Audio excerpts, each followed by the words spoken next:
Hello, everyone, and welcome to another episode of Andy's Witchcraft by me, Sacred Moon. I hope you're all having a wonderful day so far. So it's been a while. I am trying to do monthly episodes. I want to try to get these episodes posted by the last day of every month. So either the 30th or the 31st, or in the case of February, by the 28th. So that's kind of my goal from here on out. There may be some months where I just miss, where things get too chaotic and hectic and I'm just not able to post an episode. But I'm really gonna aim for at least once a month, because this is my hobby. These are my interests. This is a way for me to stay engaged in my craft and to pass on kind of what I've learned to new witches, and I love doing it. So I want to try to keep this up to the best of my abilities. Thank you all so much for, supporting me throughout all of this chaosness. And I'm just looking forward to seeing what the future of this podcast is. That being said, today we are going to talk about protection magic. Now, before I jump into protection magic, I wanted to talk a little bit about the concept of protection. And this could be in the mundane sense or the magical sense, protection in general. But protection is kind of defined as the act of protecting or the state of being protected, which means to be covered or shielded from exposure, injury, damage, or destruction. Now, in the case of protection magic, it's also called apotropaic magic or warding magic, and it is anything that is done with the intention to banish negative energy and strengthen inner power. This is a way for us to protect ourselves from our own negative thoughts, feelings, the energy of others, whatever you believe. It's because you know what? Not everything that negatively affects us comes from external forces. Not everything comes from the outside. We have to sometimes protect ourselves from our own egos, our doubts, our fears, the parts of us that we are trying so hard to change and adjust to. It is just as important to protect us from ourselves as it is to protect us from other forces. So, that being said, I wanted to dive in a little bit into the history. It's just a very brief history, not at all extensive, but protection magic dates back to some of the earliest human civilizations. Historically, this magic has been invoked with the motive of warding off or turning away evil or harmful energy. One of the oldest perceived threats was called the evil eye. It's very common in Hispanic, Arabic cultures, some European cultures like Italians. They definitely believe in the evil eye. It's kind of a universally believed force. So this dates back to Mesopotamian texts in response to the evil eye and the ways to ward ourselves from the evil eye. So protection magic definitely appears early on in history. For those of you who don't know what the evil eye is, it is a form of negative energy that can be passed on through the gaze of others, and it inflicts those within sight with negative consequences. And these can range from minor pain and discomfort to bad luck, misfortune, and in some cases, even death. Death is a very extreme. I don't want people to be afraid that, someone's just going to look at you and you're going to die. That is a very extreme reaction to the evil eye. But, in certain cases, it is believed that people with the intent or the wanting you to get harmed, those intentions build up. And so the evil eye is believed to be something that anyone can give, even if it's unintentional. In my family, I come from a Middle Eastern family. Even my Catholic mother believes in the evil eye. She was taught a ritual to eliminate it using some holy water and bread, and she says a little prayer over it. She's done this ritual on me a few times and other relatives of mine. It's a super interesting process. But one of the things that she kind of taught me about the evil eye is that there's one of the ways that you can know whether someone gives you the evil eye or not is if they give you a compliment, but you can tell that they don't genuinely mean it. And whether you believe that or not, that's all up to you. But in my family, that's kind of one of the ways, when someone compliments, "Oh, I love your dress," but they're very jealous or envious, or they really hate it. That's one way that the evil eye can be passed on. So even something that appears genuine and it appears to be unharmful can in some cases be harmful. So with all of that knowledge in your mind, I did want to recap one of my previous episodes on baneful magic. I did say that in that case, before doing baneful magic, to please get your protection words up. But really, that's the case for any spell you do. Anytime you're going to do a spell of any sort, you should get your protection words and spells up, because any spell can backfire. Protection tools are your friend to help mitigate the negative consequences of it backfiring. So please keep that in mind when you're doing your own spells or rituals. So now we're going to move on to protection symbols and associations. These are elements that you can incorporate in your spells or things you can be mindful of when you're doing protection magic. So there are 3 main colors. So if you're going to do candle protection spell, you can use these colored candles or whatever elements. But the 3 colors are black, white, and red. And if we're going to talk about element magic, many elements can carry protective qualities. In fact, all of the elements, I would argue, have protective qualities. So you can incorporate a bit of each with the intent that you want to use the protective aspect of the element. But the 2 main ones that are most commonly used are water and fire. Now, water dates back to So water has been known to have purifying qualities. And so it contains the essence of life and can purify aura and clear the mind. It's done in a lot of cleansing rituals. And so because of that, it is known to have a little protective element to that as well. But be mindful that cleansing is not the same as protection. So just because you do a cleansing ritual doesn't mean you are being protected. Cleansing eliminates the negative energy, but it does not guard it from coming back. You want to have that protection element to prevent it from coming back. So try not to conflate the two. Water does have cleansing traits, but be sure you are also kind of like activating that protective aspect of water when you're going to use it in your rituals. And then for when it comes to fire, fire is historically thought to have protective and cleansing powers. So it has been used, burning a note to, protect yourself from whatever you wrote on that note.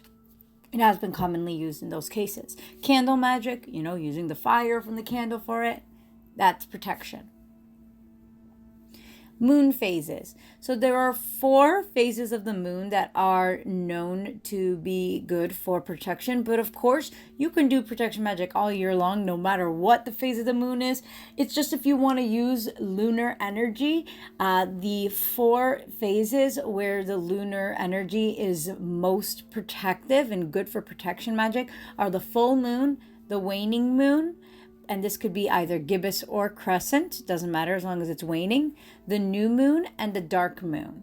So all of these are kind of good for banishing, protection, shadow work, eliminating harmful influences, eliminating obstacles, neutralizing your enemies, in a very, preventing them from sending harm your way. All of those are protection traits from these phases. Crystals. I have a whole list of crystals. It is a very long list. You definitely don't have to use all of these crystals, but I tried to get as many crystals in this list because if you don't have some, then there are others that you can use instead.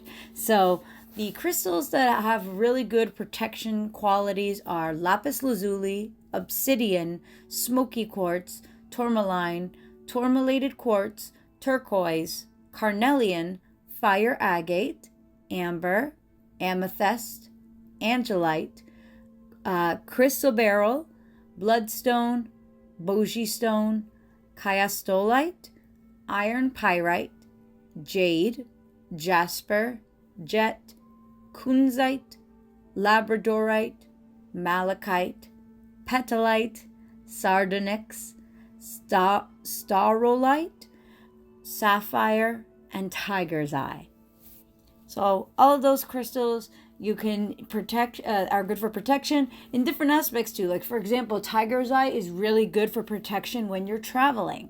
Amethyst is good to protect yourself in romantic relationships and protecting your heart. So you can look into like iron pyrite. Any form of pyrite is good to protect your wealth, your financial state. So you can look into each of these crystals to see which of them is good for protection in whatever situation you want to be protected in or protected from. So definitely look into that, and hopefully that'll give you more assistance there. Next, spices, herbs, and essential oils that you can use in your spells that have protection traits. We have salt, pepper, lemons, cinnamon, rosemary, mint, oregano, sage, thyme, garlic, onion, ginger, chilies, turmeric, apple cider vinegar, frankincense, pine, cedar, alder, anemone, aloe, basil, cactus, and mistletoe. My favorite thing to do is use cacti. I have cacti in my room, and that's what I use to protect it. I keep it near the entrance and near my window to hopefully protect me from any energy that can come from the outside into my room. So putting cacti, or even sprinkling some salt in the corner of in each corner of your room, that's a very good way to protect you from energies. So keep that in mind when you are using these herbs. It's not only in like spells, but you can place them around the room that you want to be protected in, or around your house, or whatever intention you want to do. Tarot cards. So I've started to use tarot cards in my spell and get the energy from that tarot card and put it into my spell. And so tarot cards associated with protection, I have here listed 7 of them, and I'll go over what each of them represents, or how I believe it represents protection. So the first one is the star.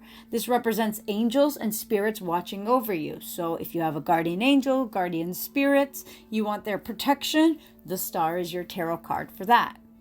Next, we have the chariot. This represents the need to protect and assert your boundaries. So when doing a spell for boundaries and protection from others, chariot is a very good one. The next one we have is the hermit. This represents the need to find protection in solitude for self-discovery and inner guidance. So when you're doing your shadow work, when you're trying to reflect and meditate, and you want to prevent negative energy from interfering during your meditation, the hermit is a very good card. Next, we have the Empress. This represents someone watching over you and protecting you, or needing to protect an area of yourself or your own life. So similar to the star, but this represents more of a divine feminine aspect. So if you want to call on the divine feminine to protect you, then the Empress is a good tarot card for that. Then we have the High Priestess. It represents divine protection, typically feminine, but it could be divine masculine as well. So if you want to call on your spirit team to protect you, then the High Priestess can benefit. Then we have the Six of Swords. The Six of Swords represents removing yourself from a toxic, difficult, or general situation that is not serving you, and protecting you from toxic situations, including relationships, friendships, a work environment, and so on and so forth. And then finally, we have the Ten of Pentacles. This represents stability and comfort found within the family or the home, especially financial protection. So if you want to protect your home, your family, your finances, Ten of Pentacles is a good tarot card to draw energy from. Runes. So there are, I think I have 6 here listed, 6 runes that represent protection. We have Algiz, Iwaz, Awaz, in Inguas, that's how you pronounce it, Inguas, Durisas, and Tivas. So I'll spell each of those so you can look into it, because I know the pronunciations are super, super weird. So Algiz is Algiz. Iwaz is Eihwaz. And then Awaz is Ehwaz. So those are two separate runes, but they're spelled very similarly. Ingwaz is Inguz. Turisas is Thurisaz. And then Tivaz is Teiwaz. So those are the runes that you can draw on for protection. Planets. So planetary magic traditionally calls upon Saturn to neutralize harmful energy. Remember, that's cleansing, not the same as protection, but it's the first step before setting up your wards. You want to eliminate all the negative energy. Mars is the more protection aspect, where Mars deflects and counters threats. Depending on the type of protection you need, you can also invoke the warrior protector Jupiter. So Saturn, Mars, and Jupiter are your 3 protection planets you really want to call upon. Deities and spiritual entities. Of course, anyone on your spirit team can protect you, and you can call upon your spirit team. That is the point. They're there to work with you and to help you protect your energy and grow as an individual. But specific deities and spiritual entities that are known to protect directly are Yahweh, Jesus, Archangel Michael, Saint Christopher. Saint Christopher is the protection for travels.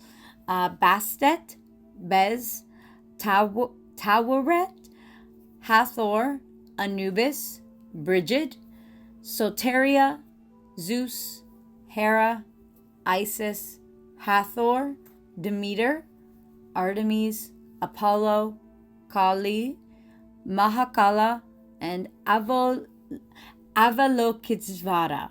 Avalokiteshvara is a bodhisattva. I have an entire podcast episode on them if you want to check that out. But yeah, those are all the ones that I know of that are very good for protection in various different. So I put some Greek in there. I put Egyptian mythology, some Buddhism there, and Hinduism and Christianity. So go ahead, go wild in researching the ones in your particular practice who are good for protection, because it's not an exhaustive list at all. It's just the ones that I know are the most popular and most common. Finally, we have symbols. Now, this, of course, depends on your practice or your religion. So I'm going to talk about common ones that I personally have come across as a Middle Eastern ChristoPagan Buddhist. However, depending on your culture, your heritage, you may want to research the ones known in your tradition. So definitely do research into that. Type in protection symbols in blank culture, and then hopefully Google will generate some responses for you. But the symbols that I, again, have used or have come across are pentagram, pentacle, the evil eye, cross, the Hamza hand, which is also known as the hand of Fatima in Islamic culture, or the hand of Miriam in Jewish tradition, the eye of Horus, the Ankh, Tayet, which is also known as the knot of Isis or the girdle of Isis, the triple moon goddess, Hecate's wheel, witch's knot, the horn god, Igis Halmer, which is also known as the helm of terror or the helm of awe, Mjolnir, and the flower of life. So those are all the ones that I know. Look into those, see which ones connect with you, and you can use those in your protection.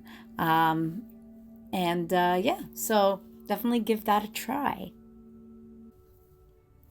So now we're going to talk about the Bible and protection. So I have a non-exhaustive, again, list of Bible verses that you can use for protection. You could either read these out loud or read them in your mind when you want to be protected, and with the intention, call upon Yahweh and Asherah and Jesus to protect you if you have a more ChristoPagan Christian witch practice. So I will now list these Bible verses. In previous podcast episodes, I would read the entire verse, but I found that exhausting. I found that exhausting, and my voice is not how it used to be. I'm not able to talk as much as I used to, so I'm going to just list the Bible verses, and then you can look them up on your own time and read them and see which ones resonate for you to use in your practice. All right? So, the Bible verses that I most commonly use for protection are Genesis chapter 28, verse 15, Isaiah chapter 54, verse 17, 2 Thessalonians chapter 3, verse 3,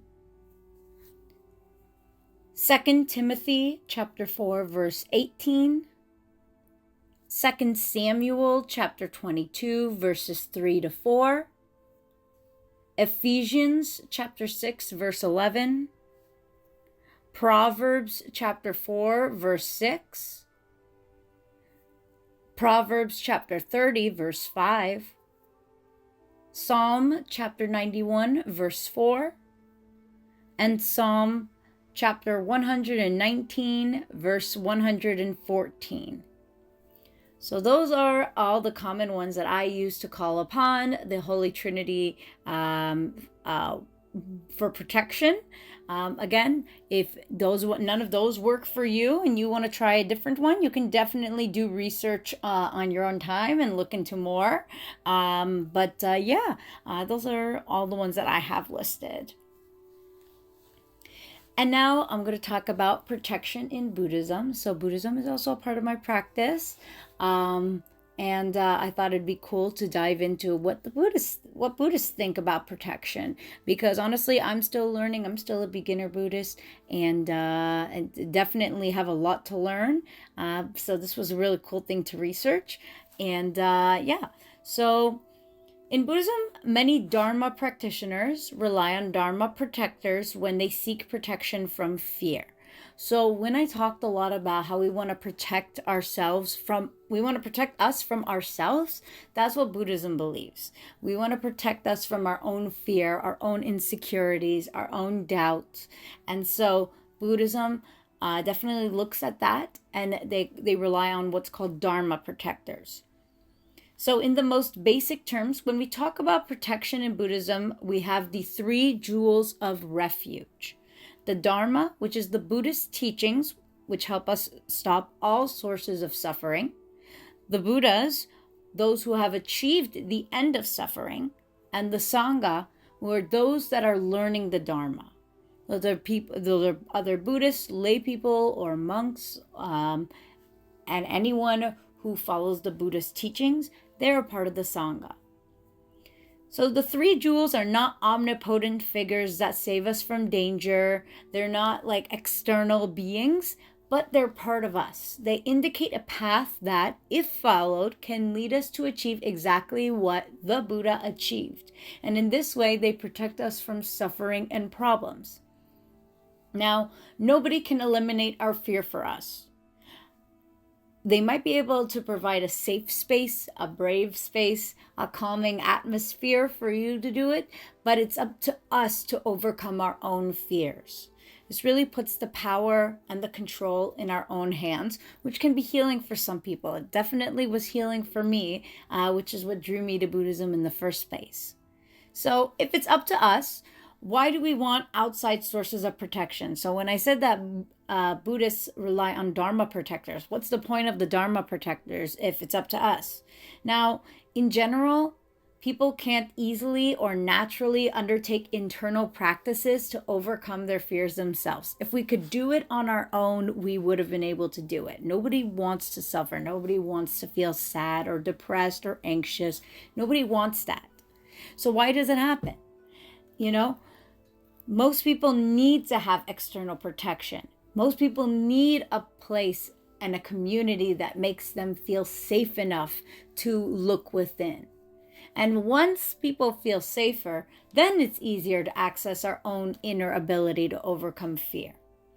So the Dharma protectors are those people that provide that safe space. Now, the earliest protectors that we find in Buddhism are found widely in both the Theravada and the Mahayana traditions. These protectors are called the guardian kings of the four directions, located on the four sides of Mount Meru. I hope I pronounced that right. From the guardians of the four directions, the guardians of the 10 directions developed. The 10 directions include the cardinal directions, intermediate directions, above and below, and in an unsymmetrical Buddhist way, there are actually 15 protectors for the 10 directions. For these protectors, Buddhism enlisted various Hindu gods like Brahma, Indra, Vishnu, Shiva, Ganesh, and so forth.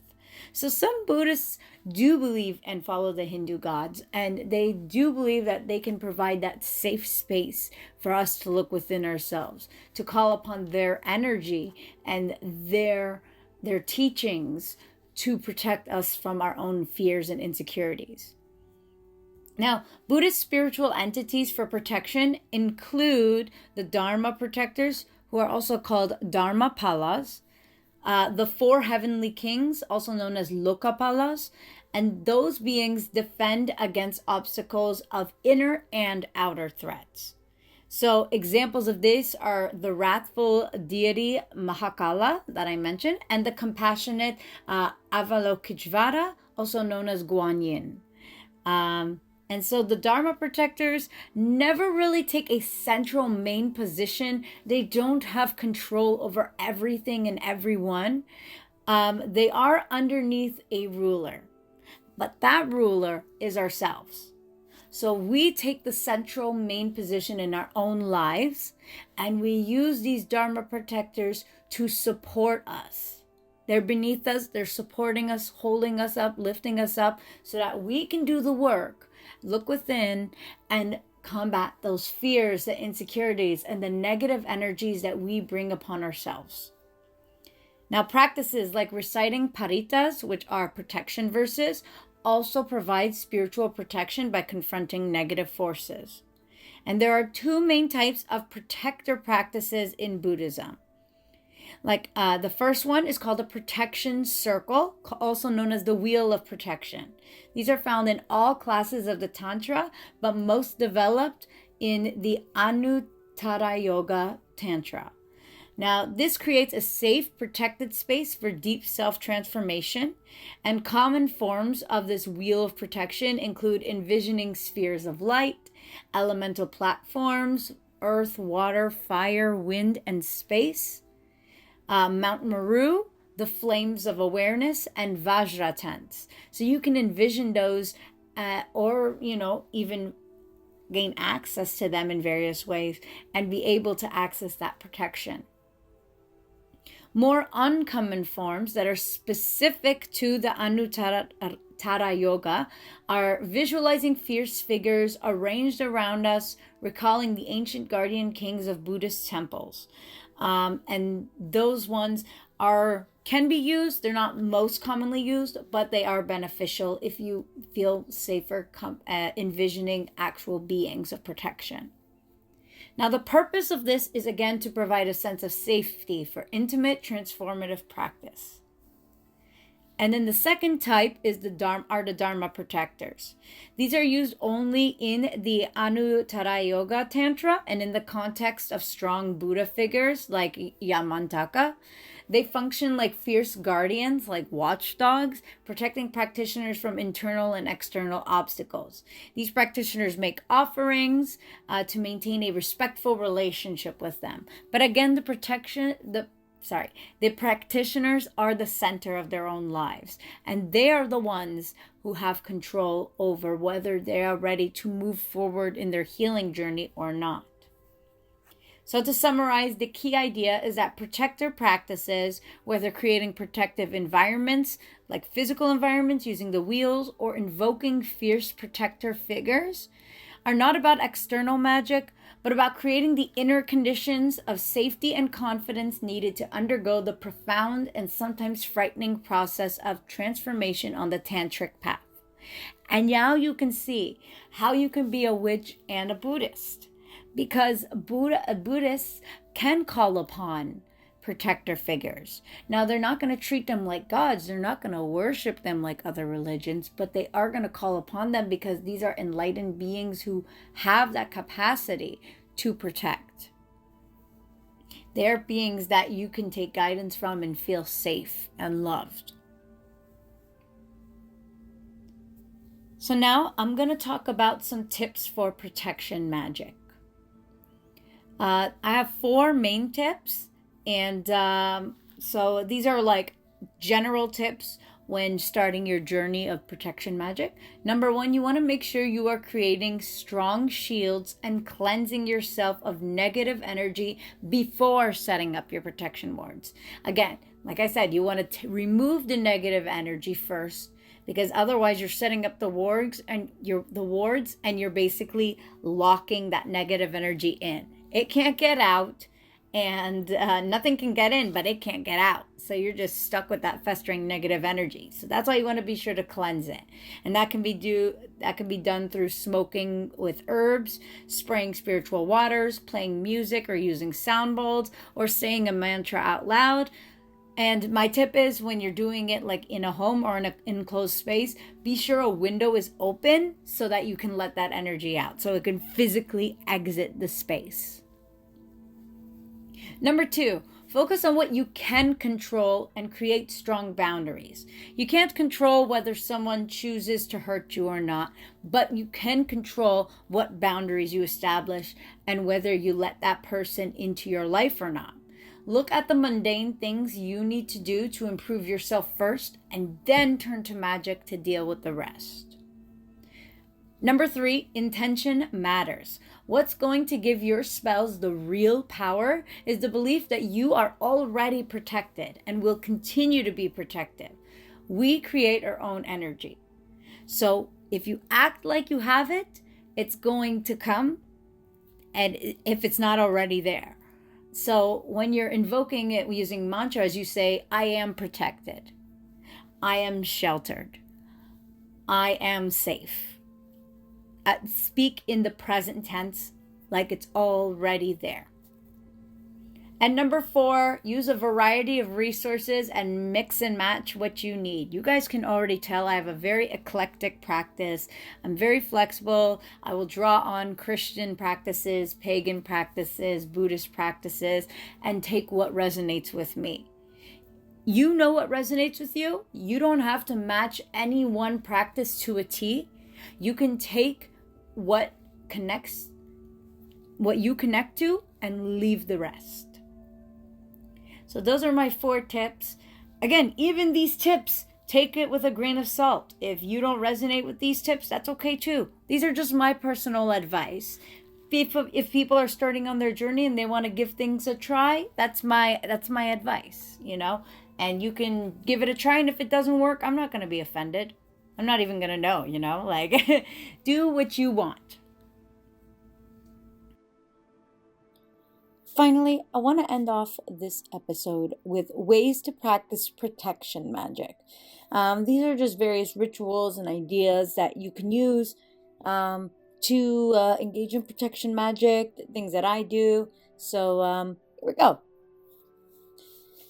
First, the thing you can do is clean your house. Now, again, this is more of a cleansing thing, but it is an integral step to protection.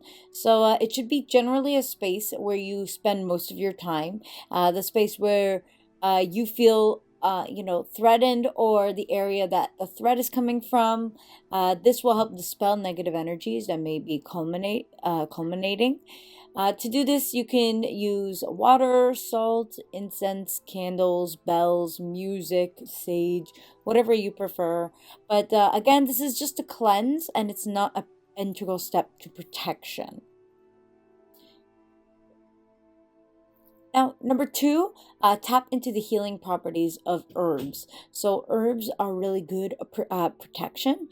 You can place black peppercorns in sachets and hang them around on doors or cupboards handles, and these are like protection tools. Alternatively, you can mix a protective herb of your choice with salt and place them in sachets, and that works as well. Again, you can hang them around your home or scatter the mixture underneath your doormat or any entryway where people may come in, or even your windows. Another thing is cacti or cactuses. I think it's cacti, that's the plural. But these are renowned for their protective properties and will banish negativity. You could place them in your garden or again at your windowsills or doorways. So let the cactus do its thing and protect you. And the third thing is you could take a bath with herbs, and that's your own protection ritual. You can bake or cook with protective herbs or use the herbs to create incense, and these work as well with protection. Number 3, you could burn a black candle to burn away negative energies that have been directed at you. A simple step, again, black or even white alternatively. If you don't have a black candle, a white candle will work as well. But yeah. Number 4, wear a necklace around your neck or in your pocket. Carry a particular protective stone or crystal. You could also place crystals in the 4 corners of the room or the home to create a protective barrier. Again, choose your crystals wisely. Make sure they are known for protection. And then, just leave it be. Number 5, drink coffee. Now, coffee neutralizes any harmful magic or energy that has been sent your way. So this is a very beneficial thing to do. It's great if you're a coffee drinker, and it's totally not my excuse for drinking like 3 cups of coffee a day. No. Number 6 is a ritual bath. Whether you want to take a hot shower or a dip in the ocean or cleanse yourself in a river, all forms of water are grounding and healing. If you're taking a bath, you can put sea salt or Epsom salt specifically to help draw out tension or trauma that's held in your body, and add herbs to your bath again, and that'll amplify the cleansing and protection properties of your ritual. Number 7 is veiling, covering your head with a bandana, a veil, or a hat, and that will block off some more energetic interference. Number 8 is smoke cleansing. Again, this is cleansing, not protection, but it's a key step. You could pay special attention to your doors and windows because this is ways where negative energy enters your home, and place protective talisman near entrances and exits. Number 9, mirrors can be placed throughout your home to deflect unwanted spirits and energies from entering your space, but don't forget to lock your mirrors by taping sigils or protection symbols onto the mirror, or saying a little prayer over them if that's your thing, or dressing the mirror with essential oils, because again, negative energies and entities can enter through mirrors, so you want to be sure to lock it so that nothing gets in. And number 10, visualization. One of the easiest witchcraft spells for beginners is to go, straight to your mind. So what you think can change your world.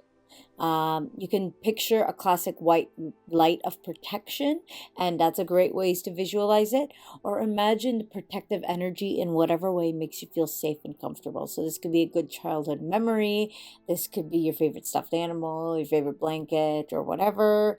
But just visualize it and imagine yourself or whatever else you want to protect inside a bubble of protection so that nothing can penetrate it.